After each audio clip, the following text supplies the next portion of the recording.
got the golden ticket. Welcome back to another episode of Plus One with Jess. Today we have Alejandra LaPilusa joining us. She's an insane celebrity stylist. If you look right in front of us, you'll see some of the people that she's worked with. SZA, Kali Uchis, Anitta, Britney Spears. I have, yeah. That's crazy. I just found that one out. Yeah. At what point did you work with Britney? So I was working with Iggy Azalea at the time, and she and Britney had a song together. And so I did the video, and then they performed at the Billboard Music Awards or something. Yeah. And so then I styled, and I was hired to style Britney for that as well. So, and it was that. And then after that, Britney kind of went away for a little bit. Yeah. But you managed to get her before she dipped out for a minute. She dipped out. Yeah, she dipped out and then came back because her residency. And then I actually was working with the company that was making her merch for the residency. And they did like a pop-up. I was doing consulting for them. So I wasn't working with her direct, but I was working with the company that was doing her merch too. Yeah. That's the thing with styling. It's something that I've always been intrigued by, never interested in as far as myself getting into it, but I've always been intrigued by it because it seems like it was just so hard to get into. Yeah. How did you originally navigate with getting into the space? So I didn't know what styling was. Like I always wanted to be a fashion designer, and I went to school. I went to FIDM. I was going to go to FIT in New York. All this stuff happened. It was like 2001 and post 9/11. But I ended up at FIDM, and one of my teachers towards the end of FIDM, who was like my portfolio teacher, she came from MTV. She was a stylist at MTV, but had a background in design.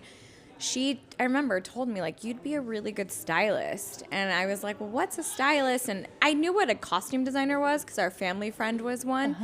And then that's really, like, how I knew what it was. And then one of my friends that I was going to school with was Alexis Pfeiffer, who at the time was with Kanye. And she was friends with Kanye's stylist. And so after FIDM, she called me and was like, hey, my friend that I told you about is looking for an assistant. And then that's how it started for me. Like just assisting and like from assisting one stylist to another and to another. And then I kind of just like eventually started booking my own jobs. I mean, that took a while, and that For sure. But yeah, that's how it started. It was just like, oh, this person told me what it was, and I knew this person was this person's stylist, was friends with that person. So, and that's crazy. But that's been my career ever since. Like I've had times where I've been represented by an agency and stuff, but I don't really need one because I think my work ethic just rolls onto the next and to the next. Like I would agree with that because the way that you were like, let's set up a call. When I reached out originally to interview you said, let's set up a call. We chatted on the phone and you were so organized. I was like, oh my God, this is why this girl is like at the top. I like, mean, this thank makes you. sense. I don't think of myself as someone on the top, but thank you. But Thank very you. organized. That's a huge part. Yeah. But not just organized. It's just like you're very easy to have a conversation with. People want to work with the people that they want to work with, they want to keep you around for a reason. I think I become like friend, like not friend. I mean, yes, some of my clients are my friends, like because I've known them for so long, but I don't know. I don't know how to not be a human. Yeah. And like a friend and a big sister and like, even with my assistants, like they all call me mom. Yeah, well, and even the fact, this is why I feel like I've had a lot of people on who are from the LA area unintentionally, but I think I just naturally get along with others. Yeah. But for that reason, I'm sure you're around it too, where people are just like talking mad shit on people who are from LA. Yeah, but they're not what really they from think. LA. Yeah. And then they meet people who are from LA, and it's like who's a big sister to everyone that they meet, or just like making friends with people in the industry. Yeah. Does it ever rub you the wrong way when people are like, I I hate people from LA. I mean, anytime anyone talks smack about LA, like it just like it makes my blood boil because I'm like, I hate this narrative that like New Yorkers are just so much more cooler than LA. Like New York's a vibe. I love New York. I spent so much time of my life there. My husband is like New Jersey, New York energy. Like, you know, some of my best friends are from New York, and I do feel like that's a second home, but I'm from LA, so I'm gonna, you know, love and live, love, breathe LA, you know. But yeah, this like narrative that like people in New York have like the best style, and I'm like, people from LA are cool too. Like we're in Venice, right? Yeah, like exactly. There's so much in LA, like culturally, that has, you know, expanded globally. Yeah. I mean, just look at, you know, Chicano style and like what that's done. I'm even like Willie Chavarria. Like I love Willie. he's not from LA, right? But like his aesthetic is very much LA centric, Yeah. and yeah, it's. I mean, that's from LA, so Yeah. it's like you can't. Exactly. You know. We're so obnoxious. Look at us with our jackets. Both of Yeah, us. I'm both of us with our LA, like I have my tattoo. Too proud. Oh, sorry. Yeah, I'm just It's a big part of who you are. You know Yeah. what I mean? And Yeah. your style, the way you hold yourself, so much to it. Yeah. But okay, so you got in the industry in about around 2003. Is that 2003 is when I finished FITM, and I went right away into like working and yeah. Okay. When you first decided you wanted to go into fashion, how was your family and were your parents with that My decision? parents like didn't like they were always supportive of like anything I ever wanted to do, but like I literally like never wanted to be anything other than like a fashion designer or like and it's crazy because I'm still friends with people that I like have known since preschool. Yeah. And everyone knows that about me. Like Yeah. my best friends, Jessica, Tiffany, Katie, from like being 11, like they always talk about like my style and like how they would copy me and like, and anyone that I meet up with. I just had coffee with my girlfriend, Cindy, from high school.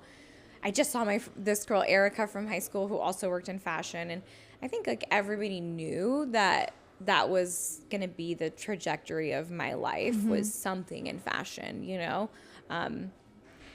So my parents were very supportive, but I think once I got into the industry and I chose the beginning, right? Like the beginning path, they didn't really understand why I would do things for free.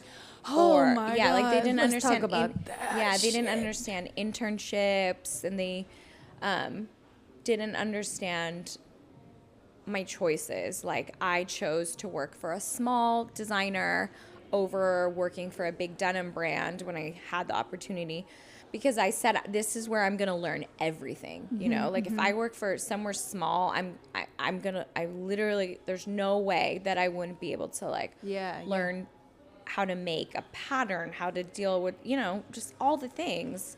And my dad always tells me he really regrets telling me that was like a bad decision, because it was the best decision I ever made.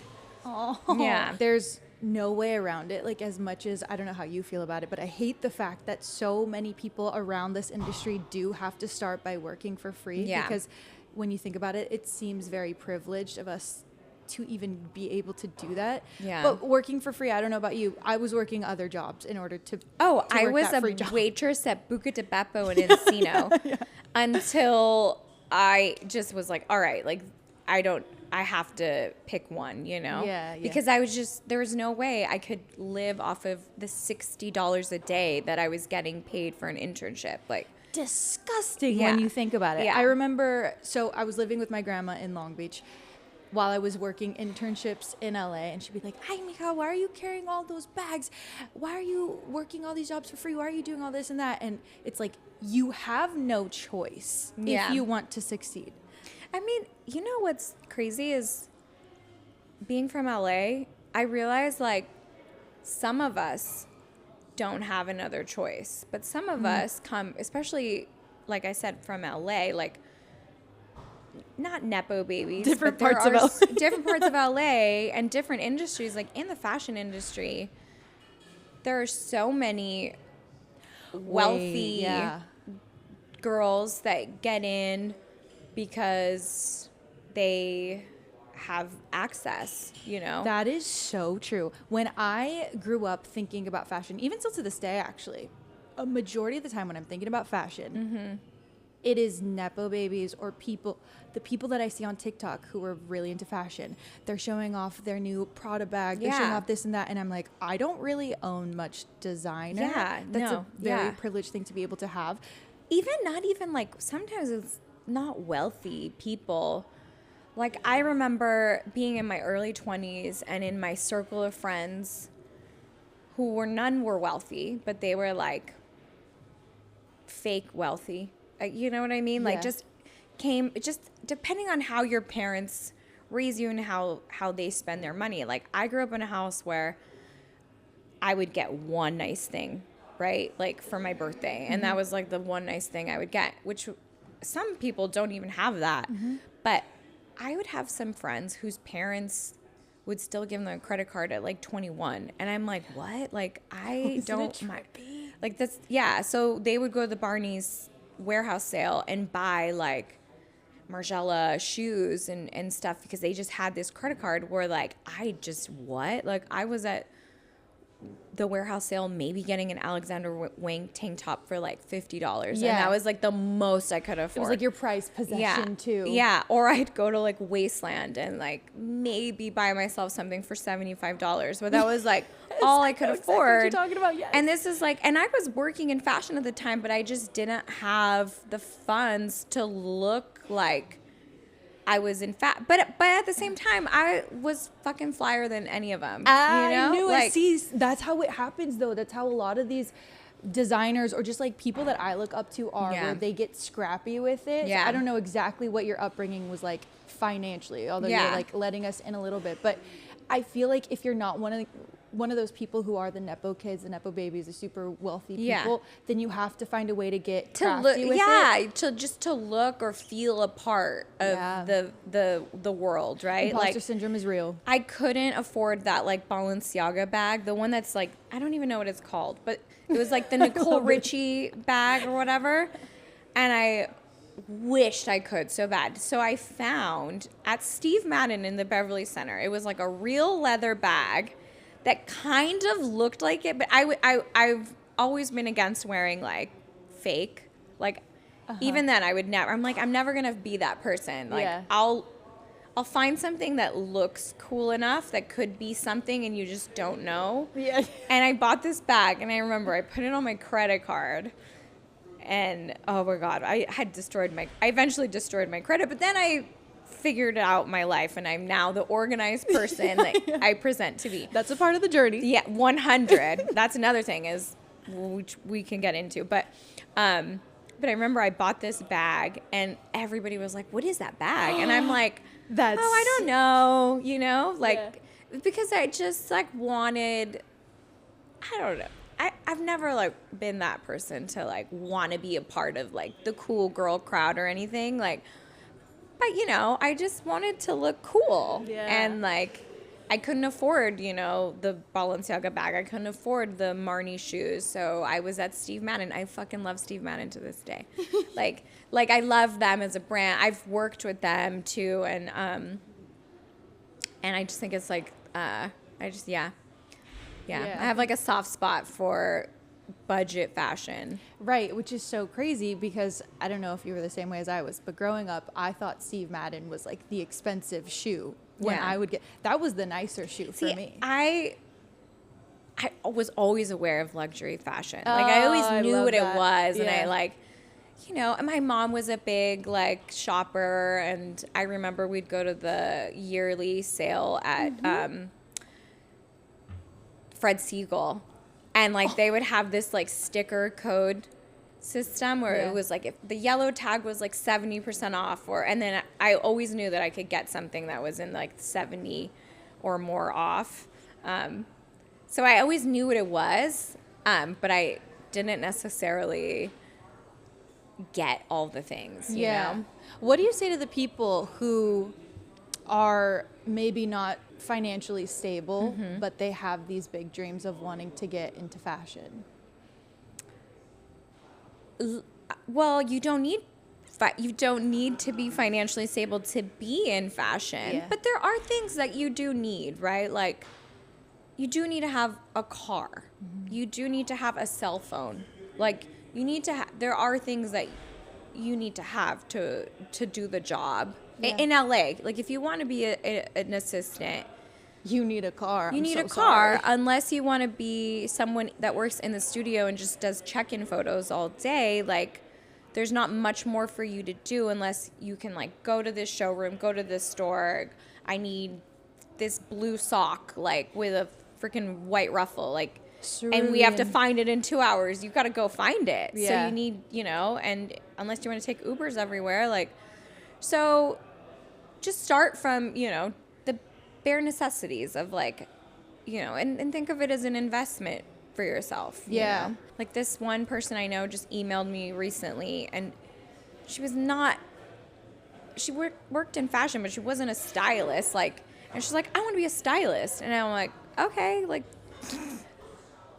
be a stylist. Get to And then it. she just, like, Yeah. jumped into being a stylist, but she never assisted. You know what I mean? Like, Yeah.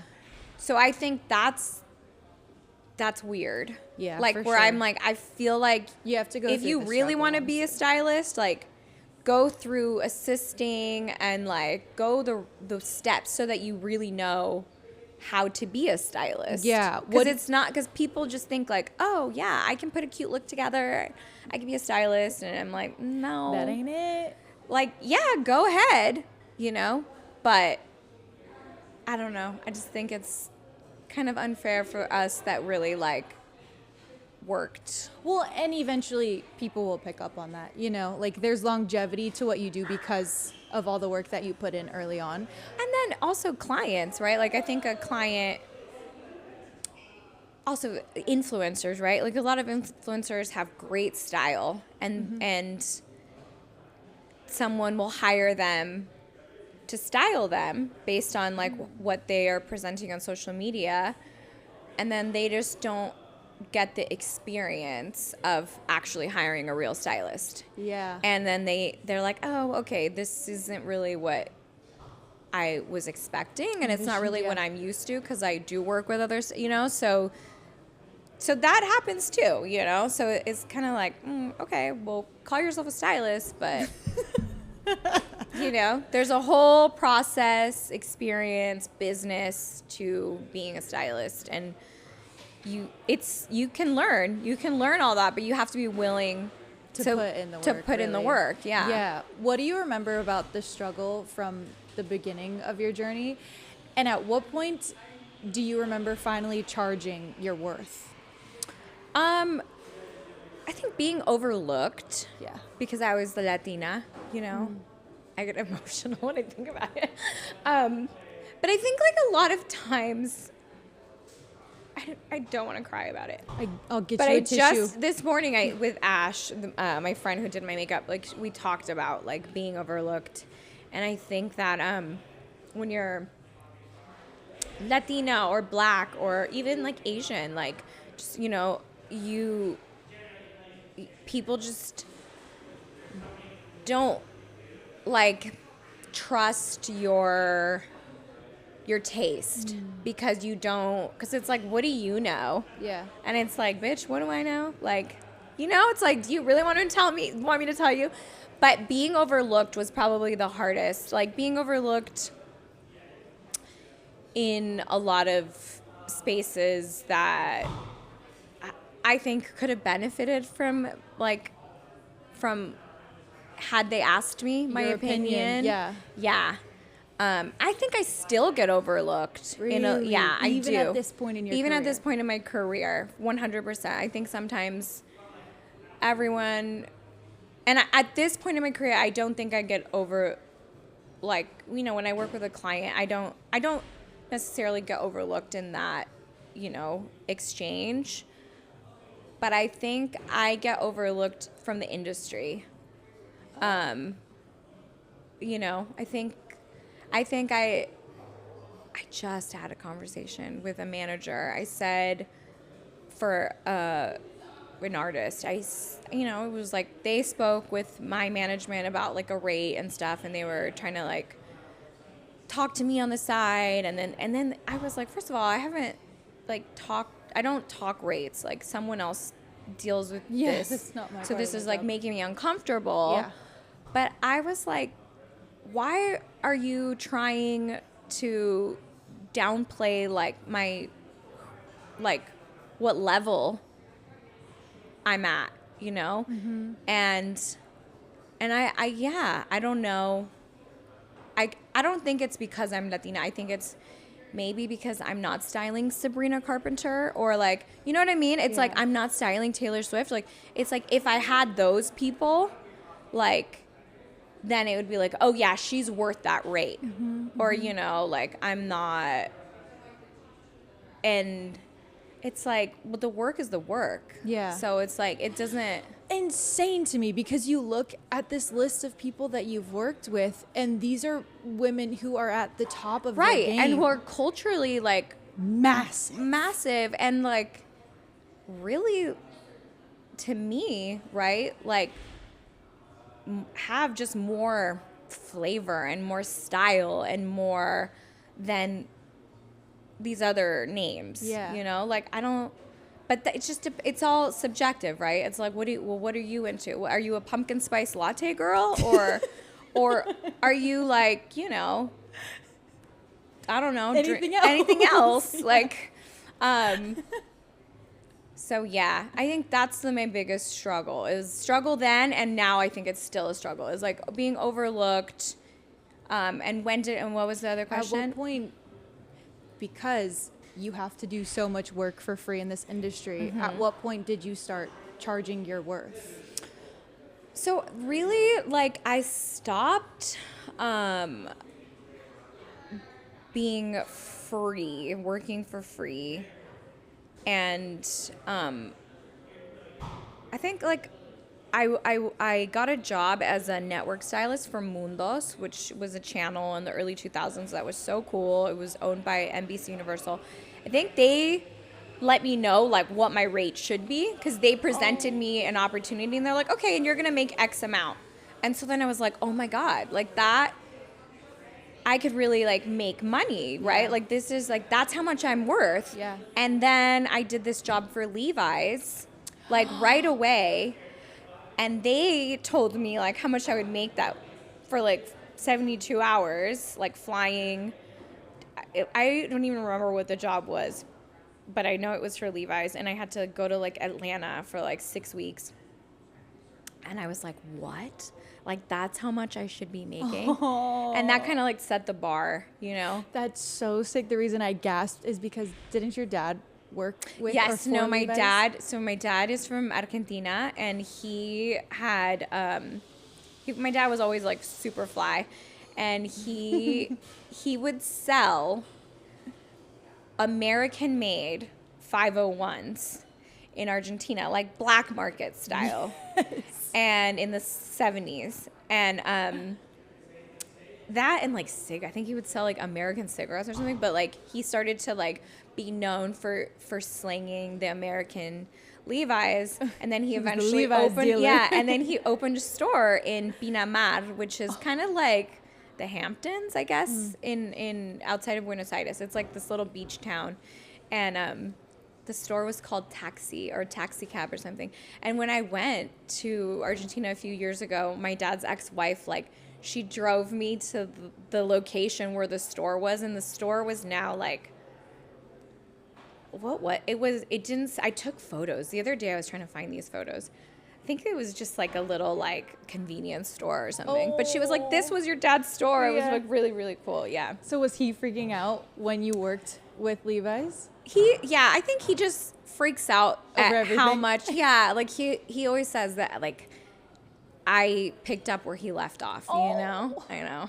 It's so cute. It's so cute. Well, I also remember reading that your mom is a jewelry designer? My mom, she manufactures and wholesales earrings to basically it's like all catered to like Latinos, like Latino jewelers all over the U.S. So she's always like in a random town in Texas, like seeing one of her clientas. But she also just makes really cool jewelry, or she wants something, and my mom's always been really good at that. Like, she wants something, and then she just knows how to make it. That's so sick. Yeah. So you were destined for this. This is why when people say that they knew you were going to go down this path, this all makes sense for you. Yeah, you know what I mean? For sure. Something I'm always curious about in the entertainment industry, but specifically for fashion, did you feel like other stylists were catty towards you ever? Do you notice that? I think so, yeah. I think they're still catty towards me, or like they know who I am and we'll see each other, and I'll always like smile. I've been told that I have like a bitchy face or whatever, like I'm really intimidating, but I don't, whatever. Like I'm not. I'm like a really warm person, you know. Yeah. But like I you know, I'm open, or I'll even be like hi, like I'll say that, and they're just like look at me like they don't want to say. I'm just like, okay, just because you have 1 million followers on Instagram, like you think you're famous, but you're not. Yeah, I think the fashion industry in particular, especially since Devil Wears Prada, that like really opened a lot of people's eyes to it. It's not known for having the best camaraderie, but have you been able to make friendships? I have like my best, like I have all of my friends and my network of people like work in creative industries, period. Yeah. But I do think that the friends that I do have, like they're not like stylists. Like I have a few. Yeah.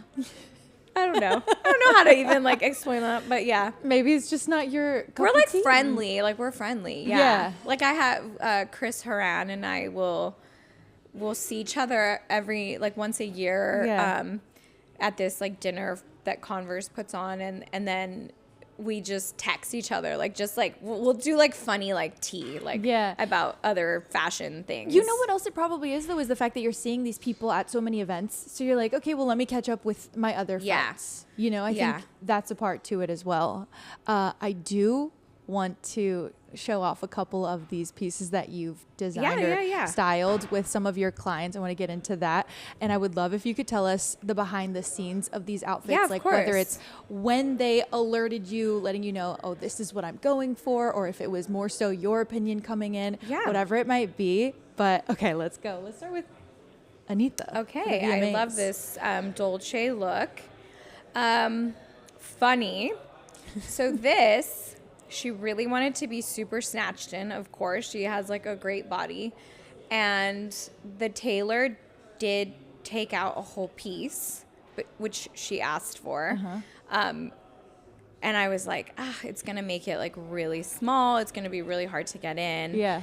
And that's exactly what happened. It was almost like impossible for her to get in. So me and the tailor kind of had like a meltdown, like, oh my God, like, what are we gonna do? She has to be on the carpet in like 5 minutes. And I mean, between this was right before. Yes, like she tried it and we thought we opened it because it was fully corseted. There was like no entry point. Like we'd have to open it. I mean, it was corseted. So it was like really hard. So we were like, fuck, like just between like me and Camila, one of the assistants, and our tailor, like we were just like, just trying, and it was just so like I don't think my fingers have ever worked that quick. But she got in and she looks great. But that is and then also right before she walked the carpet, another girl had walked the carpet wearing a veil. I think the veil thing was really popular this year. And her manager Jonah texted me like, oh my God, so and so is wearing a veil. And I remember I told Anitta, and Anita's like, so she's just so confident. And she just put on, she's like, I don't care. And she wore it and she looked so cool. She looked so sick. I love the bleached eyebrows too. Yes, just everything about it. Was she nervous at all then with this being put together last minute? No, she's like the most confident, like I just love her. She's just like, she knows she's a bad bitch. She's like, you'll figure it out, or I'll walk out there naked, like one or the other. Yeah. Outfits do you want to talk about? I mean, I will talk about all of them. I love them all, whichever one. I love Kali Uchis from this her is tour. the Doe Long. This was a custom. which is so funny because she ended up like loving this, but this is one that she on the fence. No, she wasn't on the fence. She just we had to. I guess yes, maybe she was on the fence. Yeah. I didn't, and she ended up wearing it like a lot during the tour. But this one we did have like so she does a lot of sitting. Yeah. So we had to make like a short in it. Oh, yeah, yeah. So, I mean, there was a lot of things that we had to fix here because she does change into this. Yeah. So a quick change into this or a quick change out, it's oh God, we did a lot of work. Like from like putting a zipper in, and it was corseted, and then adding the short and then the mic pack, and but love it. I loved it. The thing with Kali Uchis in particular too is she really has this sense of style. Yeah. Is that something where when you two began working together, did she come to you already knowing the style that she wanted and had? I think her brand, right, is very that. Yeah. Like it's very, I don't even know what to call it. It's like ethereal. Yeah, exactly where my brain goes to. Yeah, it's just girly, sexy. And so when I started working with her, that was just, I have that in my mind, right? Yeah. So I always just try to like pull things that are going to work with that in mind, you know? Like she loves to show her boobs, and she's a matchy girl. So it's like everything has to match, and it has to be like a whole thing. So do you notice that celebrities who do have their exact branding and style tend to do better in the industry because of that? Because people know exactly what they're going to look like? I think musicians, for sure. I think actresses are a completely different ballgame. Yeah. Because they're just... Depends on the role, the probably. role and the rollout of the whatever movie. Now everyone's like very themed, and which their is method dressing. Yeah, which is really cool to see. But I think for musicians, 100%. I think when a fan is able to be them for Halloween, then you know that you have a good brand. Yeah, which is probably cool for you when you get to see some of these outfits that you've worked with. I love when I see these. My friend Camila, who works with Anitta also, she sent me from the crowd at Carnival. There was 2 guys dressed up as her in the white Dolce, and I was like, she was like, isn't that I was like, that is so amazing that is like the outfit that they picked to dress up as. Yeah. What do you think this year's top Halloween costumes would be, or any that you've styled maybe? I mean, I think for sure we're gonna see Kendrick and SZA at the Super Bowl. Yeah. Like 100% we're gonna see that. Or even like, I think Kendrick and SZA at the end of the GNX tour, when she's wearing like the coveralls with all the, I feel like people will be that for Halloween. For sure. Yeah. Oh my God. Especially because of the Super Bowl. Yeah. They're just like really And I think this next look for Kali. This look right here from Kali's tour. Epic. Yeah. This is the Mirror Palais custom. And we basically didn't do much for this because it just fit her perfect. And it's so beautiful. But yeah, this is just like, this dress is everything. But I do think that people will try to recreate this for a Halloween Kali. I hope so. I don't know how, but they'll try. The fans are so cute, like with how, oh my gosh, when there's a video of just like the crowds at her. Although how dressed up they get. Oh my God, and it's just like the cutest. No, it melts my heart. I just like, even the makeup. That is one thing about Kali's fans, is like they are so committed to the Kali aesthetic. Like they will have the hair, the little butterflies in it. It's so cute. It's so cute. Was this her favorite when you guys were styling for the tour? Yeah. I mean, she has a few, but I think like that one was just fit the coming out on the swing, and then it's just like, also that first half of the show is all of the Sincerely songs, which is more, romantic. Yeah. So I think this dress like fit it perfectly. How long do the fittings go for when you find out that you're styling someone for a tour? We did multiple fittings. We did multiple fittings because we had like I think we made like 16 looks for this tour. So Oh some my of them God. she hasn't worn yet because So there's more to come. Yeah, there's more to come, and she'll be wearing them. We have South America and stuff, Yeah. and there's more that we're making. So it was like multiple fittings, you know, because we can't try. The first one we did try like all of the first round ones. I think we tried like 12 in the first fitting. Yeah. And then as more came in, we did other fittings, and then we tweak them for quick change, and we try, and then, you know, so it's just like a process. Yeah, you know? yeah. It's like weeks. See, I was curious Yeah. about that. So you find out that they have this tour going on, but months in advance. How close to the actual start date?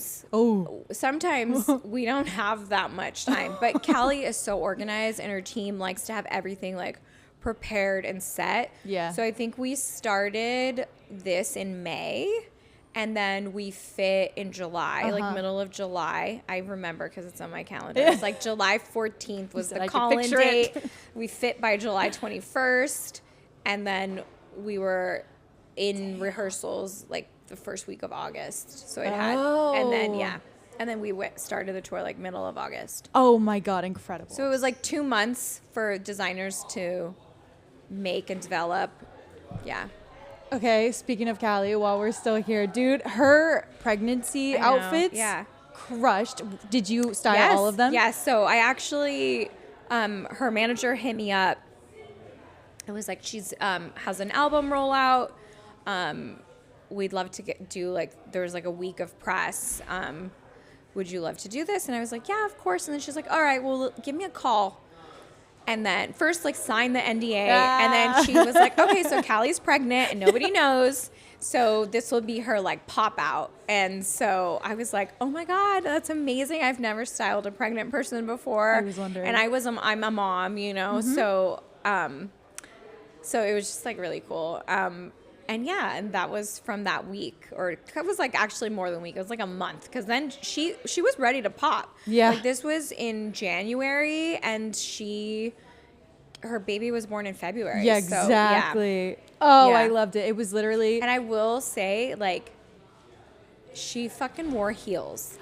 No. Yes. How? She wore heels with all of her pregnancy looks, and she was such a G. Like, I was like, what? Could girl? you have? I haven't been pregnant yet, so I don't know. Freaking UGG boots, like especially the last 2 months, like I couldn't do it. Yeah, she did this all the way up until right before. She gave birth. I'm sure she gave birth in heels. Yeah, yeah. I wouldn't be surprised. Let's dive into some SZA looks, because is this when you first worked with her? No, I've worked with her since like 2016 was the first time. Okay. Yeah. Okay, so that was really shot in the middle of the ocean. It was like a big, like, I don't even know what kind of ship it was, but it was like a real ship, and we went. I have like video of us, like me and the crew, like getting to the big ship from another boat. Oh so my funny. God, you really had to travel to this location. We like didn't know what was going on. Like we were like, what? We're shipping on a shoot. We're shooting on a ship, and actually we shot like 4 different looks. So we didn't know which one was going to be the one, and that was the one that ended up being the one. No. Wait. Yeah, like none of us. Like here, you shot 4 looks. Yeah. Oh, with different wow. shoes, with different jerseys. And she's just switching them all out on this. Well, no. Come off, change. Yeah. No. The fact that you don't even know exactly what you're doing. Even that day, she asked me to get one-piece bathing suits. And I was like, for what? Because we didn't know. Like, we didn't know. It was all like a surprise for us, which is really cool. Can I? I'm like, drink. That's fine, right? Yeah. I'm like, I don't just don't know if it's on the mic. But and we were like, what? Like, where am I gonna get? So I remember my assistants ran to like a Big 5, and she was like a Speedo, and we we're like, okay, What? like a Speedo brand, like one piece. And in my mind, I'm like, what would she want? So it? chill. Yeah, like Just a what? Speedo. What would she want this for? And then when we get to the ship and I see the diving board, I'm like, is that what she wants to shoot? She never even tried it on. It wasn't even a thing. Oh, I was going to ask her. It was like a potential option for that. But yeah.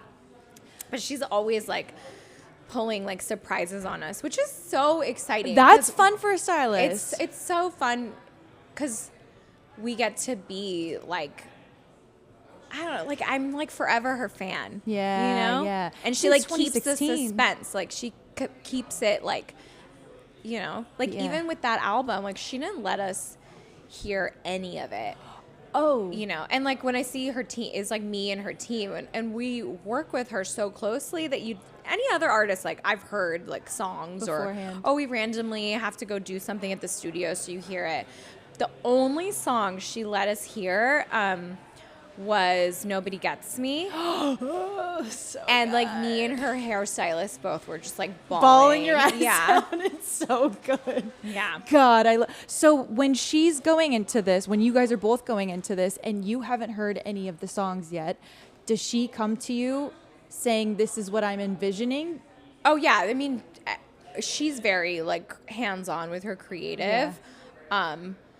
But for this specific shoot, we also didn't know what we just knew it was like So hard. yeah, we just didn't know. Like but we shot, like there was different things that we shot that day. Yeah. Like there was a thing in the dirt that ended up being the back of the album. Oh, yeah. Where she's in the mud, and then there was like other things that we shot, but we all didn't really like know like what was going to be the iTunes photo and what was like none of us knew. You're just over preparing. Yeah, at that but point. she had a very clear creative of like, this is this world, this is this world, this is this world. So we knew what we were pulling and what we were doing.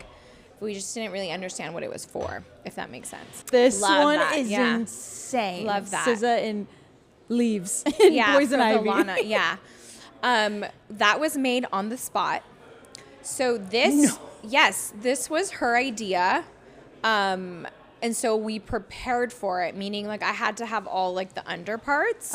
But then me and her tailor actually went, and she wanted, it was very, very like special to her and meaningful that it was like real and it wasn't like fake greenery. Yeah. So we went into that location and we found leaves that were already on the ground, so we weren't like pulling anything, which is also special to her too.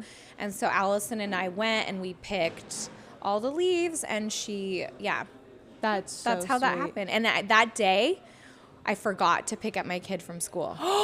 Yeah, which was the only time in my life that I've ever done that. And so I'll always he'll remember that one day and he'll call me out on it, and I'll be like, this is why, Yeah. You said it's okay. You were okay, and we got the shot. Yeah. Wait, okay, so that's something that I told you beforehand. I really did want to talk about, just because I'm a woman in this industry, and eventually I would like to be a mom. You're a mom. Didn't start off by being a mom in this industry, though. No. So how has that been for you, navigating fashion as a mom now? I got really lucky. The first year of my son's life was COVID. He was 2 months old when COVID hit. So I got that, like, because I wouldn't have slowed down. Like I was literally like about to pop, and I was on set with SZA. And she was like, "What are you doing here?" I'm like, "Well, we have to shoot." And she's like, "Go home." I'm like, "No, it's okay. I'm fine." Yeah. But that was just like the type of pregnant lady I was. Like I was like working until the very end, and then I had my son, and within like 5 days, I got a call from somebody to do this job. And I did it. Like, I remember I had to like Oh pump. my God, what? I know. And actually, what's crazy is that person never paid me. I know. And I remember that. But it's fine, because the universe has paid me back like 10 times over. No, but that's so evil. So evil. But I did that job, and I remember pumping, like having to leave to go pump, and being so emotional, like, why did I leave my son to do this stupid job? And then I ended up like not even getting paid, but whatever. But then I was like back at work like within like 3 weeks, and then like a month happened, and then COVID happened, so I had to like I just stopped working. And it was just like a reset for me of like priorities. And that year, even though we started working pretty not as busy, but we started shooting things. I think I I was like, all right, I need to get my team together. Yeah. Like a real team. And so I took that time to just re-strategize. Oh, Yeah. To strategize. Yeah, whatever. My business. Yes. And kind of like, like really like build a team. Yeah. So that I can be a mom when I need to be a mom, but I can still work. And so it was kind of like the best thing that ever happened, COVID. Yeah. I know it did. For me. It in a weird way, it ended up helping out a lot of people just to like get their life back on track. Yeah, in a way, 100%. And I wasn't like chaotic, but I was also like, it was all new. How was I going to navigate being a mom and working? Yeah. And if I wouldn't have had the break to like really figure out what my priorities are, then and then also organize my business, like I wouldn't have been. And then after that, it's just like everything kind of like took off, you know, like then 2021 happened, and SZA really like we started to get closer to SOS, and then, you know, I got connected with Kali, and actually the first time I worked with Kali was one of the first jobs I did during COVID, which we did a video together in that summer of 2020. Like my son was like 6 months old. Yeah. Oh my God, you're insane. I think that was the first time I actually like left my son, besides that one stint 3 weeks later where I was pumping. I like went on set. It was a Kali video. Yeah. Okay, that's also a great reason to. Yeah. I'll be back. Let me just go on set with Kali real quick. Have you left the country? Because I know you must travel for work. Yeah, Do you leave with him? Do you travel with him, or does your husband watch, or does someone else watch him? My husband helps out, obviously, you know, with him. His job. Also his business is busy. So a lot of times, if I'm gonna be gone out of the country for a while, like his mom will fly in and stay, or my mom helps, my dad help, like everybody. I have a really good village. I'm so blessed. Was just about to say the way that they say it takes a village to raise a kid, but then you're pointing out how you built a village on your team in order for you to be a great mom and also focus on work. And also like learn how to like let go a little bit. You know, like I hate micromanaging, but I would micromanage. And then I think after I really just trusted the people that I hired, and I'm like, yeah, you guys, like, we need to find this, and then just building systems so that I'm still pulling. Like, it's not like my assistants are doing the job and I'm just putting my name on it. Like some stylists, I think, just do that, you know, or just not just stylists, like a lot of creatives like hire assistants, and then like the assistants do everything. Like my assistants are busy bees, but the end of the day, like I'm the one making all the decisions, you know, and I'm also the one financially liable for all of it. So that's also part of getting to call yourself a stylist. Exactly. You know? Insane, running your whole entire own business and maneuvering through all of this on your own, really. But I know something else that we talked about was that your son has autism. Yes. So we were going through with scheduling this conversation, and we ended up having to push it back because last week you were working on getting a new nanny. Is that correct? Yeah. Well, first of all, how did that go? Actually, my kid is so funny. It's like he has a bunch of people that work with him. So he's so organized too. He has a nanny, but we also hired an educational consultant. Oh my God, that's amazing. So she basically, you know, he has, and then he has his therapists, and I know. So it's like he's better than me, and he goes to school too. So it's like. So we hired someone who could basically monitor like all, because I can't be there for all the therapies. Yeah. I can't be there at school when he's having a hard day. Like I can, and I will be as much as I can, but I can't all the time, you know? So I had to hire someone who could really be the one that reports back to me about like, today at therapy, this happened. And then in between therapies, like, you know, work on reading and writing and all the things that he doesn't go to a traditional school. His school is not for neurodivergent children. It's, you know, it's just for everyone. It's a beautiful, inclusive school. But they don't focus on academics there. They focus on emotional, social emotional learning. Wow. And in a way that most schools in LA say they are, but they're not. Yeah. This is like the real deal. This school is amazing. That's and incredible. yeah. So many people need to go back to that right. school. Like neurodivergent or not. Like Yeah. I wish I would have had that type of experience in school. 100%. But because they don't have a focus on academics, like, and my kid loves to learn. He does. He's so, like, he loves phonics and letters and he loves science. So we thought, like, well, we can still, even though he can learn that at school, but for him, because he is on the spectrum, like, he needs a little bit more, like, leading, and the school's, like, very child-led. So it might take a while for him to, like, tell a teacher, like, hey, I want to do a science plan today or whatever. So I just want, I'm like, well, it wouldn't hurt to have someone who can, like, do that with him later after school, Yeah.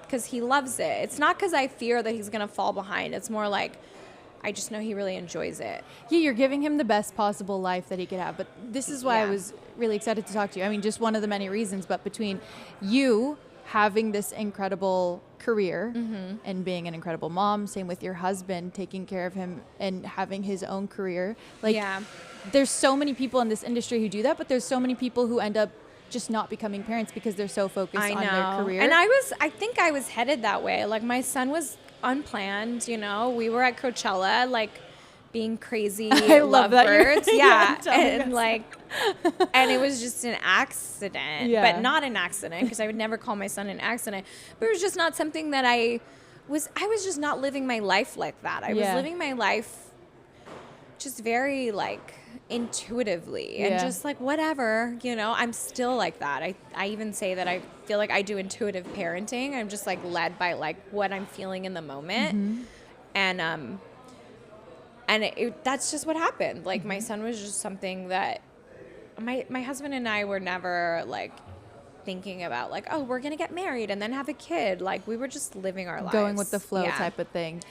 Do you think becoming a mom, well, I guess Kali becoming a mom, did that bring you two closer at all? I think it's so sweet. Like, yesterday we were in a fitting and I'm just on my phone and I apologize. And she's like, oh, honey, don't ever apologize. I get it. And I just, like, it is so true. Like, there are other times where I'm like, oh, I'm sorry, my son. And she's just so understanding, She's such a lovely mom, and she's so wants to be there for her son. And it's just really sweet. So I love that she understands. And her manager, too, like, completely understands.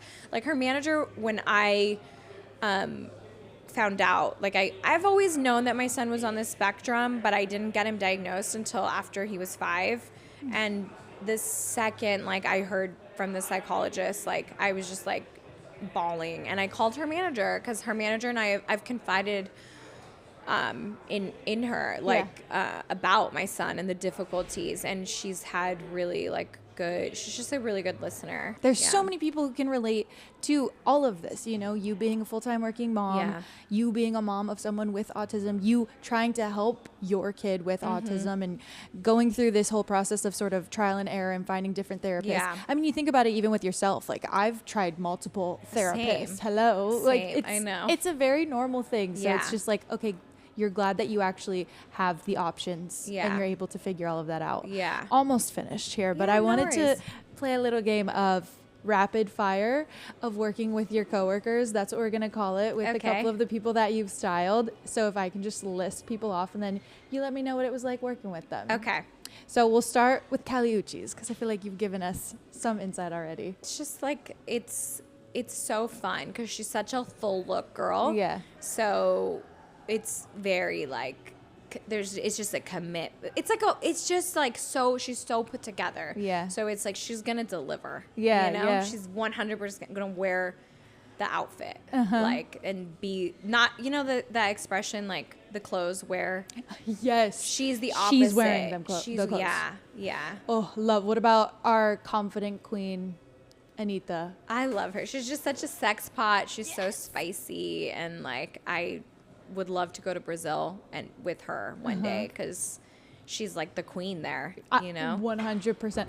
What about Tinashe? She's been all over my For You page this year. Fucking love. She's so sick. She is just the coolest. Yeah. Like, she surprises me every day. Like, I didn't know she was a gamer. Oh. I know. Oh. She like loves. No, I didn't know that at all. Yeah, she's just like so. Yeah, she's so cool. She's also an LA girl, and I love like she's born and raised here.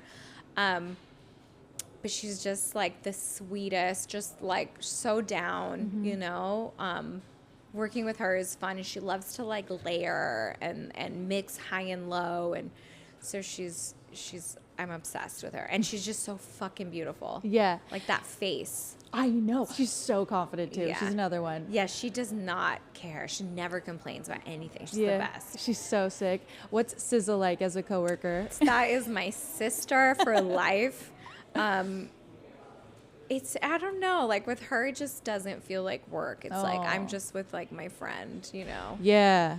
I just realized we didn't talk about the Super Bowl. Hello. Yeah. This is what we have to talk about. What is the behind the scenes of this outfit? At what point did you find out? Well, this one, we had so many. So we knew that she had to wear red. It had to be this specific Pantone. And she was gone the month of prepping. Like, she was in India, and she was doing like a vow of silence. So I had to do everything. Yeah, I'm telling you, like unreal. Not a vow of silence. Yeah, she did it. She didn't speak or use her phone or the internet for like a month. Oh my God, it's probably great for her vocal cords. Yeah, and she came back like so grounded, and you know, she suffers from like anxiety, like even performing, like she has a hard time with that. So I think she really wanted to have like a clear mind for the biggest performance of her life up to that point. Because I think she's destined for even bigger things. But yeah, we made so much red stuff. Like, I had the amazing designers that proposed and made things and sent things.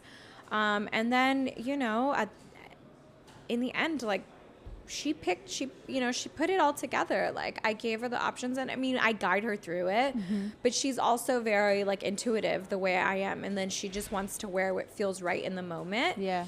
But because it was the NFL and they have to approve everything, it was like less intuitive and in the moment as usual. So, yeah, they had to like approve the jacket. They have to like check that the shirt was, you know, they like, it was like guidelines for everything. Guidelines for everything. So yeah. Did she have to wear like grip shoes or something? So I think that was one of the rules. Like, you couldn't put grip on. In fact, behind the scenes, right? She went onto the field, and I was the only one from our team, from the glam, that had the actual field access in the case of like a wardrobe malfunction, right? Yeah. Her manager walked out with her, and she had a moment where she said she needed shoe grips. And he didn't know the guidelines, so he ran to me. He was like, Ollie, she needs shoe grips. And I'm like, fuck. So I have my kit, and I like ran to her, and I was like, like, we can't use shoe grips. Like, it's because if it falls onto, nothing can fall onto the field, onto the grass, because it can be like dangerous for the game. Player gets, yeah. So she was like, okay, I got it. But she was fine. I mean, they were Converse, so they were rubberized and everything. But I think in the moment she got nervous and thought, like, I need a shoe grip. So you didn't end up putting a shoe grip on? No, because I wouldn't. We could get in trouble. Yeah. So, oh my God, I thought you were going to be like, so there's a shoe grip on. No. I told her, and she was like, okay, I'm fine. It was just like her nerves, you know? Yeah. Oh my God. Wait, so you were able to watch it live? Yeah, once she started performing, we were allowed to be on the field, like following the press that was like the cameras. So we were watching it, and in the moment, it was like, it didn't connect that was like what we were doing, you know, like, because I had. But then after, like, we all just like screamed and cried at the same time, you know, because it was like, oh my God, we just did the fucking Super Bowl. Everything about it. And what I remember about her performing for the Super Bowl was she was spending a lot of time on the floor. Yeah. The choreo. Did you have to plan her outfit around that? Yeah. I mean, the choreo, we always keep in mind, she was definitely going to wear pants, you know, all those things. And like the belt had to be in a certain location so that it wouldn't scratch she's wearing like a furry belt thing. So yeah, I mean, everything was really intentional and like thought of, because we just can't have any slip ups. Exactly. You know? When you saw Serena come out, which I didn't know.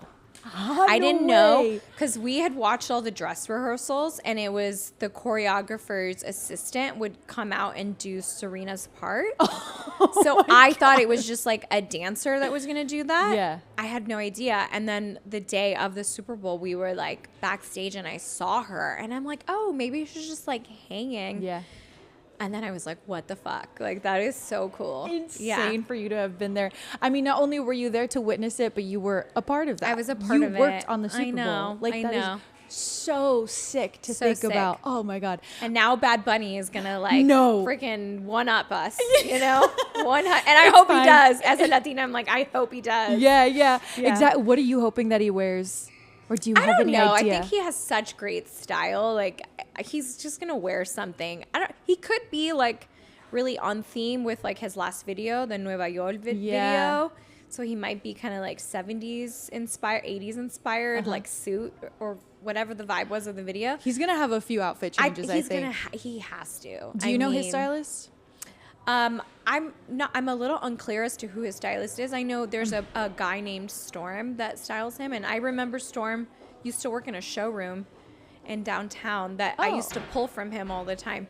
And then he fell into styling, and then he works with Bad Bunny. But I also think that he works with a few different people. Oh, okay. Yeah. So that'll be cool. It's kind of going to be a little surprise for all of us. Like with SZA, you knew you were going to be a part of that. Also, a lot of times, like, people hire different people for different things. Yeah, that's true. So I don't know, you know. Yeah. But whoever it is,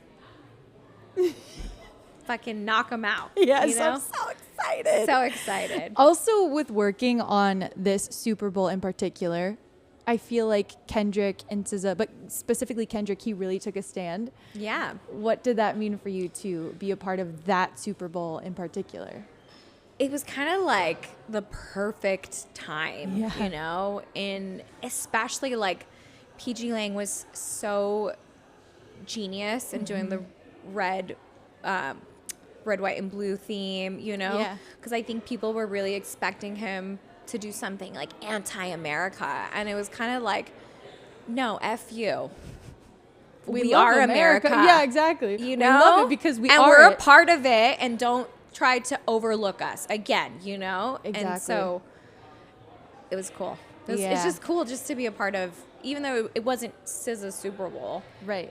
But she was such a huge part of it. And therefore you were also she was the only guest, the only other guest besides Mustard, right? I remember sitting there and like tallying up who I thought was going to be a guest. Yeah, SZA was at the top of everyone's list though, even before it was announced. We were like, she's going to be there for sure. Yeah. So I'm so glad that that's how it all worked out.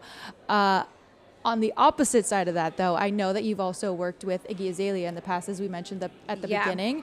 And she's someone who has had such an interesting career. I think she's now retired, but she also went through a time period of being canceled throughout the industry. And this was also while you were working with her, right? Correct. Yeah. I met her in like,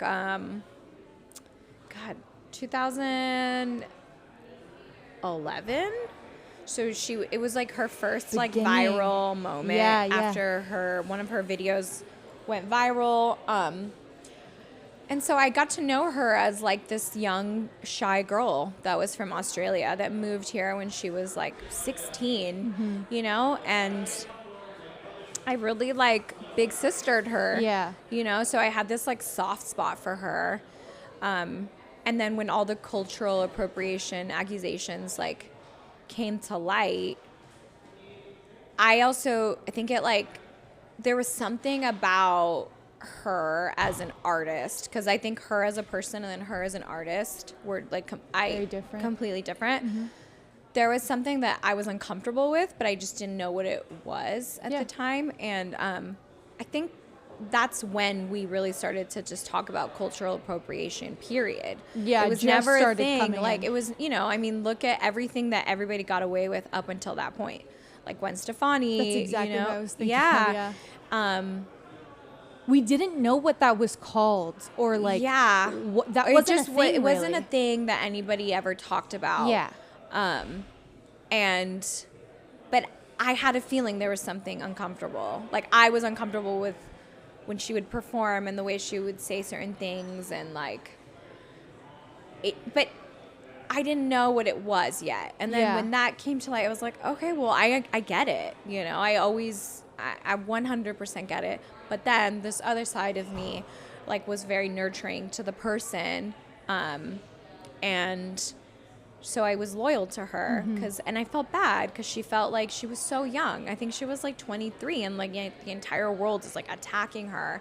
And in her eyes, she was just like this little girl from this, like, you know, small fucking town in Australia that like had a big dream, and she just wanted to be a part of something so bad. And she just didn't understand. You know, I think it took her, I don't talk to her anymore, but I think she maybe understands now that she's older. Yeah. And also she's a mother to a black son. So I think now she probably, you know, feels differently. Yeah. Well, and it's interesting because it came at a time in your career. So that was about 8 years into your career. Yeah. Which still, to me, in my mind, I feel like that's pretty early on. Yeah, in someone's pretty. career, Yeah, I think you she know? really, like, before her, I was working, but I think she really made my career, like, not, she didn't make my career. But you know what I mean? Like, It was a huge step it was up a huge, for you in this industry. Yeah, it was like my first, because I worked with girls that never really went anywhere, you know? Like, I have a lot of friends that work at labels, and they'd be like, oh, this girl's doing this, and, you know, we have like 5K all in for like 4 videos, and I would be like, I would do it, you know?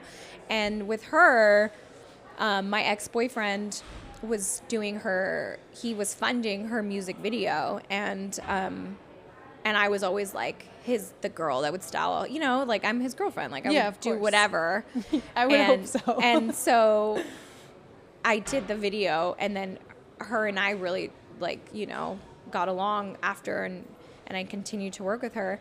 But I don't think I knew that she was going to be, I didn't think that from that one video, like, we'd ever get to where she got. Oh, really? Yeah. I just didn't think. Well, you're not necessarily thinking about that. And I think now everybody forgets that happened. Like, no one remembers, like, she was massive. Yeah. Like, she sold, like, I don't, you know. Did you watch? She was literally everywhere at the time. And we've completely erased You said that. yourself she worked with Britney Spears. Like, how many people can say that they've done that, you know? Right. There's not very many. Yeah, that's very true, yeah. But I think we've completely erased that time in pop culture. Rightfully so. Funny enough. You know, like, you know, she was canceled, and therefore. But every time, you know, there's a conversation about women in hip hop, she's never mentioned. Like, she's never mentioned. Yeah. Wow. How does working with someone like that so closely, you were her stylist and the person who was coming up with her, and then her being canceled, how does that affect your career? At the time when she was like the one, I mean, I was getting hit up by so many people. Some rapper girls that are now massive, I'm not going to say, and I turned them down because it was a conflict of interest, because I'm like, I can't go work with this girl and that girl, of course. You know, and my loyalty was to her. And at the same time, I think she was very loyal to me too, because, you know, I let her sleep on my couch, and she was doing all these things, and as she was getting more famous, her management, who I thought were my friends at the time, were actually working against me and trying to, like, bid all these, like, bigger stylists to work with her. Wow. And she would just, like, shoot them down. And she was like, no, Ollie's my girl, Ollie's my girl. And so she really stuck by me too, you know? Yeah. So that was, like, really sweet when I think about her, like, that she did that. It's such a tough industry. I mean, you're bound to come across that at one point or another in your career, but I stayed loyal to her, you know? I did. Even through the canceling, you know, I was really her friend in that time, and it was hard to get work too. Like, I went from getting, like, you know, all these calls to, like, you work with her, And it took a while to get out of that. So I had to kind of pivot, and that's when I started working with Your of Ours and stuff. I had to like pivot into something else because I had to supplement, you know, my income. Wow. So you really lived so many lives. I have, yeah. In this career. Oh my God.